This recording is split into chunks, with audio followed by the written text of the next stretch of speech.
Hello everyone, ये video prelims 2024 के लिए बहुत इंपॉर्टेंट है। इसमें हम देखेंगे कि जो हमारा इंटरनल डिस्प्लेसमेंट क्राइसिस है मोजाम्बिक में, तो हमें मोजाम्बिक का जो इंटरनल डिस्प्लेसमेंट क्राइसिस है उसके बारे में हमें देखना है। ठीक है, क्या हुआ था एक्चुअल में कि मोजाम्बिक में ना इंसर्जेंसी हुई। तो यहाँ पे आपको कुछ याद नहीं रखना ज़्यादा, आपको बस ये याद रखना है कि मोजाम्बिक का मैप आप देख सकते हो। मैप मैंने टेलीग्राम अपने चैनल पे नीचे डाल दिया है, तो आप उस चैनल को ज्वाइन कर लें। ठीक है, तो वहाँ से कि आप अपडेट्स ले सकते हैं, आप ज्वाइन कर सकते हैं, पब्लिक चैनल है। ठीक है, उसके बाद में आपको मोजाम्बिक में मेन रीजन है कैबो डेलगाडो। कैबो डेलगाडो, ठीक है, ये यूपीएससी पीवाईक्यू में पूछ चुका है। आप प्लीज़ चेक कर लेना किसी ईयर में, आई थिंक 2017 या 18 ऐसी किसी में, या उसके बाद 1-2 साल आगे पीछे में कैबो डेलगाडो पूछा था मैच द फॉलोइंग में, वहाँ पे वो गलत दिया था। उसका आंसर मोजाम्बिक है और 2023 में ये आया है मोजाम्बिक इंसर्जेंसी। तो अगली साल वो कैबो डेलगाडो फिर से रिपीट कर सकता है। नाउ आपको देखना है कि जो डिस्प्लेस पीपल है उनके लिए क्या है। 35.3 मिलियन रिफ्यूजीज है यूएनएचसीआर के according. UNRWA relief and work agency है, 1949 में बनी थी टू हेल्प दी पैलेस्टीनियन। ठीक है, एक बॉडी का नाम है यूएनआरडब्ल्यूए, तो पैलेस्टीन से रिलेटेड है और पैलेस्टीन न्यूज़ में है। तो 40% चिल्ड्रन है वो हमारे रिफ्यूजी कैंप्स में है। तो ये काफ़ी ज़्यादा लॉस है हमारा, जिस भी कंट्री में है उनका economic as well as demographic dividend they can't take. ठीक, फिर 1951 आता है, रेफ्यूजी कन्वेंशन आती है, जिसके थ्रू हमें पता है कि नॉन रिफॉल्वमेंट की पॉलिसी आर्टिकल 33 में दी हुई है। इसको आप मेंस में एज इट इज कोट कर सकते हैं, और जब भी रिफ्यूजी पे क्वेश्चन आता है तो आपको नॉन रिफॉल्वमेंट की बात करनी पड़ती है। नॉन रिफॉल्वमेंट मतलब आप किसी को वापस नहीं लौट सकते हो ना, आप किसी को वापस नहीं भेज सकते हो जस्ट बिकॉज उनकी कंट्री में क्राइसिस है। तो आप उनको ऐसे नहीं कह सकते हो कि अब मेरी कंट्री से जाइए जब तक कि वहाँ पे कोई कॉन्फ्लिक्ट जो चल रहा है पॉलिटिकल और इकोनॉमिक वो रिजॉल्व नहीं हो जाता है, अदरवाइज उनको मार दिया जाएगा। रिफ्यूजी सांबारियो, ये एक जो सांबा है ना रिफ्यूजी, ये रियो में रहते हैं और सांबा डांस करते हैं, सुना होगा सांबा। सांबा डांस होता है, कई तरह के उसमें म्यूजिकल इंस्ट्रूमेंट होते हैं। तो ये रियो में रहते हैं, रिफ्यूजीज हैं आसपास की कंट्रीज़ के। ठीक है, ये नेटिव वैसे साउथ अमेरिकन ही है, लेकिन ये रियो के नहीं है, रियो में रिफ्यूजी आए हैं। अब आपको देखो एक चीज़ है, ये तो चलो मैंने बता दिया क्योंकि मोजाम्बिक मेरे को लगा इंपॉर्टेंट है और मैंने कवर नहीं करा। Now we have to see the invasive species. देखो एक चीज़ है, अब इस साल पूछ लिया इन्वेजिव स्पीशीज़ है ना, स्पेशलिस्ट ग्रुप। ठीक है, तो नेक्स्ट ईयर अब उस इन्वेजिव स्पीसीज को भी पूछ सकते हैं। मैं आपको केवल 3-4 स्पीसीज के नाम बताऊंगा जो कि हद से ज़्यादा इंपॉर्टेंट है, इनको पढ़ लेना। और I can bet that 99% chance है कि इनमें से अगर इन्वेजिव स्पीसीज से क्वेश्चन आता है, 99 क्या 100% चांस है कि जो मैं 3-4 स्पीसीज बता रहा हूँ उनमें से एक या दो आपको देखने मिल जाएंगी, क्या पता तीनों मिल जाएं। तो मेक श्योर करें अगर इन्वेजिव स्पीसीज क्वेश्चन आता है तो इन स्पीसीज को जरूर आएंगी, 1-2 जो भी आए तो आप पढ़ लेना। तो क्या है, जाइंट सीक्वेयस। ठीक है, ये रेडवुड ट्री है, यूके में है, इसका पॉजिटिव इंपैक्ट पड़ा है यूके में। ये इन्वेजिव स्पीसी है। ये करता क्या है, कैप्चर करता है लार्ज अमाउंट ऑफ कार्बन। तो अच्छा है क्योंकि कार्बन को कैप्चर कर लेगा, that's why it will reduce the global warming. Giant इसको बोलते हैं, तो रेडवुड ट्री आपको याद रख लेना है। ठीक है, ये इन्वेजिव है यूके में, यूके का नेटिव नहीं है। Now invasive species specialist group की बात करते हैं। 1984 में बना था under special surveillance commission SSC of IUCN। ये आपको याद रखना है, SSC IUCN का स्पेशलिस्ट सर्विलांस कमीशन है, इसके अंडर में इन्वेस्टिगेशन ग्रुप है। ये नेक्स्ट ईयर आपसे पूछ सकते हैं। नाउ ये तो बेसिक फैक्ट हो गया। नाउ लेट्स गेट डाइव, है ना। यहाँ 146 मेंबर हैं, साइंटिफिक पॉलिसी एंड एक्सपर्ट वगैरह हैं, और 41 कंट्री है। तो इसमें सिर्फ कंट्रीज या फिर ग्रुप्स नहीं है, इसमें कई तरह के इंडिविजुअल NGOs ऑर्गेनाइजेशंस ये सब हैं। टारगेट क्या है इसके, 21 to 25 टोटल 7 टारगेट बनाए हैं, 21 से लेकर 25 तक इन्वेजिव ग्रुप ने। पहला है global register of introduce and invasive species, GRISS, global register of introduced and invasive species. देखो इन्वेजिव स्पीसीज तो हो गया जो किसी भी तरीके से इन्वेजन कर दिया, है ना, इन्वेजन कर दिया, किसी भी फॉर्म में पहुंच गई। एक ये है नॉन पर्पज, मतलब पर्पज नहीं था लाने का, किसी शिप पे या कहीं आ गई या किसी एरिया में कोई लाया, नॉन पर्पज टू स्प्रेड, है ना। इंट्रोड्यूस स्पीसीज तो उसको नए एनवायरनमेंट में डाला गया है किसी भी पर्टिकुलर स्पीसीज को जानबूझ के, नोइंगली। ठीक है, तो ये यहाँ पे आ जाएगा। Now complete integration of the environmental impact clarification for alien taxa, EICAT on the global invasive specialist database, GISD पे हमें environment impact classification of alien taxa, जो भी स्पीशीज आ रही हैं उनका क्या इम्पैक्ट पड़ा है वहाँ के लोकल एनवायरनमेंट पे, that we need to consider. ठीक है, तो ये बताना है। नाउ कुछ और स्पीसीज के नाम है, जैसे स्लाइडर टर्टल, है ना, ट्रेचिमाइस स्क्रिप्टा, ट्रेडेड एज पेट की तरह, नाउ इन्वेजिव स्पीसीज है। अब आपको कमेंट बॉक्स में मेरे को बताना है ये किधर पे है। मैं बोल रहा हूँ कि अगर इन्वेजिव स्पीसीज पे क्वेश्चन आता है कि which of the following are invasive species, which of the following are native species, तो उसमें एक दो स्पीसीज इसमें से होंगी। तो अगर इन्वेजिव या नेटिव स्पीसीज पे क्वेश्चन आता है तो 99.99% चांस है कि जो 3 स्पीसीज 4 मैं बता रहा हूँ इनमें से एक आपको दिख जाएगी। ठीक है, मैं काफ़ी एनालिसिस के बाद बता रहा हूँ। अगर ये क्वेश्चन आएगा, क्या पता क्वेश्चन ही ना आए, तो dates a different scenario. Invasive species की कुछ और है, एशियन हॉर्नेट। अब ये कहाँ है, कहाँ की है और कहाँ है, आपको कमेंट में ज़रूर बताना है, बिकॉज ऐसा नहीं हो सकता ना कि वन साइडेड लर्निंग हो, आपको भी इन्वॉल्व करना पड़ेगा। ठीक है, you have to be ready. Coypu, ये आपको बतानी है, सॉरी टू से दैट।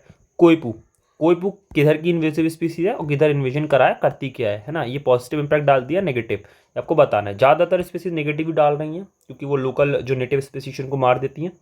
जैसे कि एग्जांपल के लिए बताऊं, हमारा जो इंडिया में ना कबूतर है, दिल्ली साइड जाओगे तो आपको अलग स्पीशीज, आपको ब्लूइश रंग के कबूतर मिलेंगे, है ना, पिजन्स मिलेंगे जो आपको, वो यूके साइड से आए हैं and they are highly invasive. जो हमारे नेटिव है ना जो थे, उनका वो मार देते हैं, मतलब उनके अंडे खत्म कर देते हैं, नेटिव हमारे पिजन्स है।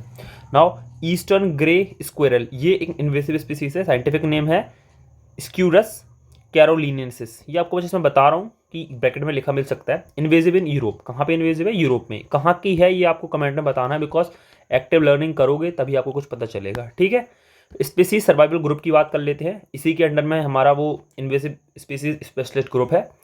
Science based network of 1000 of the volunteer experts हैं यहाँ पे। ठीक है, तो अपने मन से आए हैं। A just world that value and conserve the nature through positive action to the both the loss and aid recovery of the diversity of the life on the earth। तो इसका मेन मोटो है। Now 186 country हैं, 1,57,000 से ज़्यादा species इसमें involve हैं। 18 centre of species survival इसने बना रखे हैं। ठीक है, IUCN SSC ESP की बात करेंगे तो ESP क्या है, IUCN के अंदर में SSC जो है ना, ये वाला ग्रुप है हमारा, स्पीशीज सर्वाइवल कमीशन। तो ठीक है, उसके अंदर ESP भी है ना, एलिफेंट कंजर्वेशन के लिए है। तो हमारा क्या है, एलिफेंट स्पेशलिस्ट ग्रुप कहेंगे जिसको। तो इसको क्या है, देखो CSS है ना, स्पीसीज सर्वाइवल ग्रुप है, कमीशन है। तो एशियन, जब देखो एक बार याद रखना है, एशियन एलिफेंट 60% इंडिया में है, ये आपको, क्योंकि इन्होंने ही ये बनाया है ग्रुप नया, IUCN SSC ESP। तो ये नया बहुत इनिशिएटिव है, इसलिए इसके आने के चांस लगभग 99% है। अगर वो इस जो हमने पढ़ा है इन्वेजिव स्पीसीज है ना, स्पेशलिस्ट ग्रुप, ये हमने पढ़ा है ना, इसका कनेक्शन अगर वो बना के नेक्स्ट ईयर क्वेश्चन देंगे तो यही क्वेश्चन आएगा वो, कि एशियन एलिफेंट इस साल नहीं आ सकता, हो सकता है 2025 में दें, जस्ट बिकॉज वो करते हैं ऐसा कि 23 से उठा के 25 में दें। अगर वो रिपीट करना चाहेंगे तो अगर क्वेश्चन बनता है कोई भी CSS से है ना, या फिर इस पर क्वेश्चन बनता है, जैसे स्पीसीज सर्वाइवल ग्रुप SSC पे, ठीक है, SSC पे क्वेश्चन बनता है, तो देन आपको वो चीज़ याद रखनी है कि इस वाले क्वेश्चन को जरूर बनाएंगे इंडिया से इंटीग्रेट करके। International collaborative effort based on the India supported by the partnership between Columbus जू, किसके बीच में, कोलंबस जू and aquarium and IUCN and SSC Asian elephant specialist group, ये SSC होगा, है ना। फिर wild life trust of India, तो अब इसमें कौन कौन इन्वॉल्व है, कोलंबस जू एंड एक्वेरियम, IUCN इन्वॉल्व है, SSC species सर्वाइवलिस्ट commission, Asian elephant involve है जो एशिया में काम कर रही है, specialist group and wild life trust of India.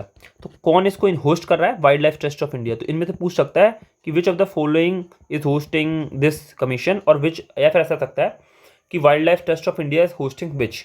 तो और अब देखो एक क्वेश्चन तो यही बन सकता है कि एशियन एलिफेंट की प्रॉपर्टी देंगे कि जैसे एलिफेंट का जेस्टेशन पीरियड कितना होता है एशियन एलिफेंट का जनरल, ठीक है, 22 मंथ है, 24 मंथ आपको बताना है। उसकी कुछ फीचर्स पूछ लेंगे, फिजिकल फीचर्स या कुछ यूनिक फीचर्स, तो आपको वो तो पढ़ लेने हैं। इसको लेके काठमांडू डिक्लेरेशन हुआ था, ठीक है, 2022 में। तो आपको बताना होगा, पूछ सकता है Kathmandu declaration is related to, ठीक है, फिर एशियन एलिफेंट कंजर्वेशन था, तो इन्होंने करवाया था स्पीशीज सर्वाइवल ग्रुप ने, ठीक है, ये IUCN का ही पार्ट है। तो ठीक है, COP28 में first global fresh water fish assessment हुआ था, IUCN इन्वॉल्व था। इलीगल ट्रेड ऑफ द महागोनी का इलीगल ट्रीटमेंट है, उसकी भी बात COP में रखी गई थी। एंटीलोप्स डिक्रीज हो रहे हैं, इसकी बात थी। 25% of FWF are at the risk of extinction, है ना। तो जो फॉरेस्ट वाइल्ड है ना स्पीशीज है हमारी, तो वो भी हमारी 25% रिस्क ऑफ एक्सटिंक्शन में बढ़ गई हैं, ठीक है।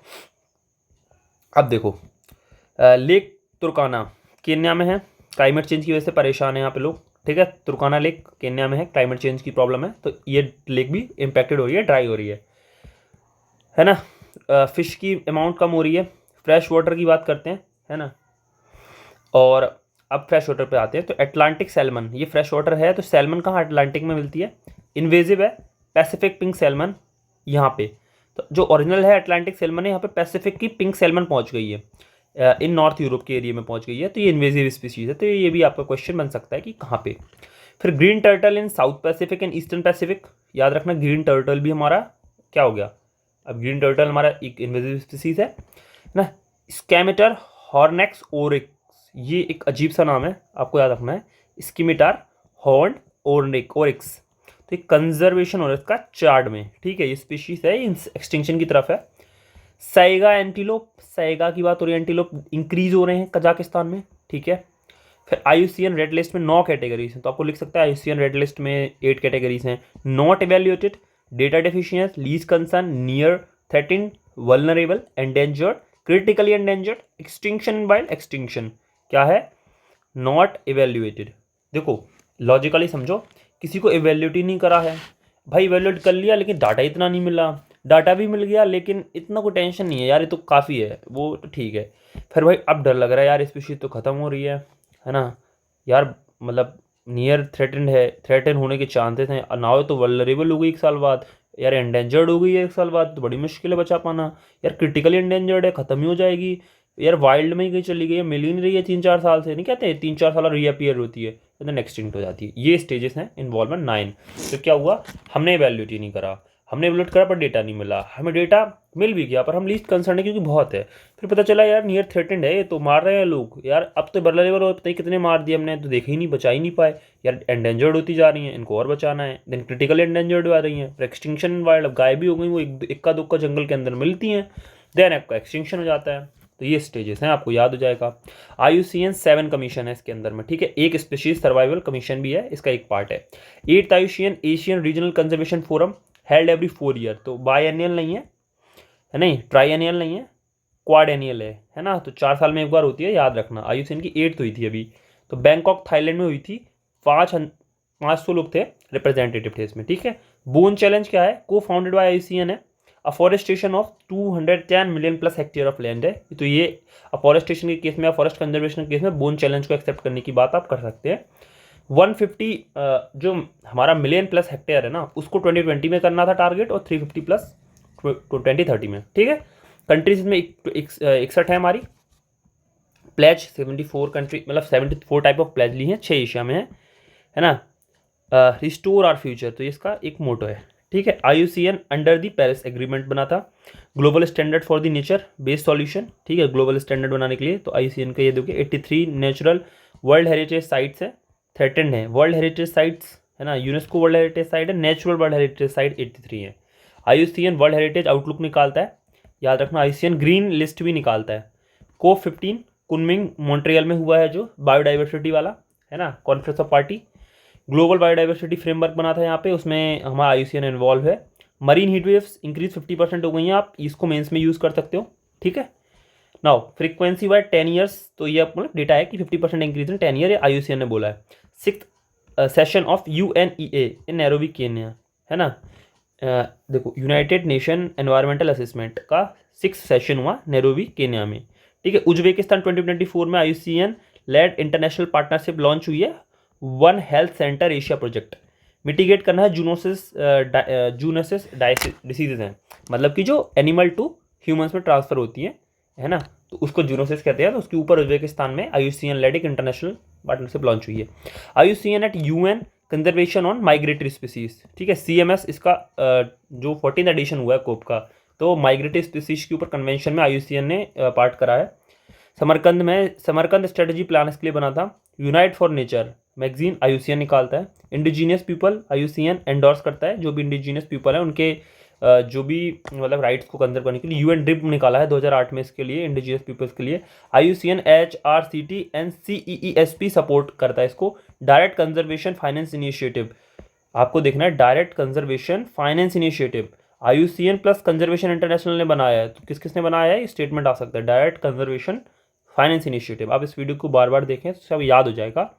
Under ILO convention 1989 and UN drip, इसके अंडर में क्या है कि global register of introduce university 2006 में आया था, जो आपने बताया था ना, GRIIS, ये सिस्टम इसके अंडर में है, SSC के अंडर में आता है, टू ऐड आईचे बायोडाइवर्सिटी टारगेट। इसीलिए देखो ये बायोडाइवर्सिटी रूल, आईचे टारगेट्स क्या थे आईचे में, जो कि जापान में, तो यहाँ पे कुछ टारगेट्स बनाए गए थे बायोडाइवर्सिटी की, इतनी स्पीसीज बतानी है, इतने % कंजर्वेशन करना है, इतने % इंक्रीज। टारगेट नंबर 9 को करने के लिए GRISS बनाया गया है, और यही स्पेशीज सर्वाइवल ग्रुप अब GRISS को इंटीग्रेट कर रही है, कहाँ, हमारे स्पेशलिस्ट ग्रुप में इन्वेजिव स्पीसीज के, ठीक है। IISG plus global invasive alien species information partnership, GIAISP, ये भी एक ग्रुप बना है IISG plus global invasive alien species information partnership के द्वारा।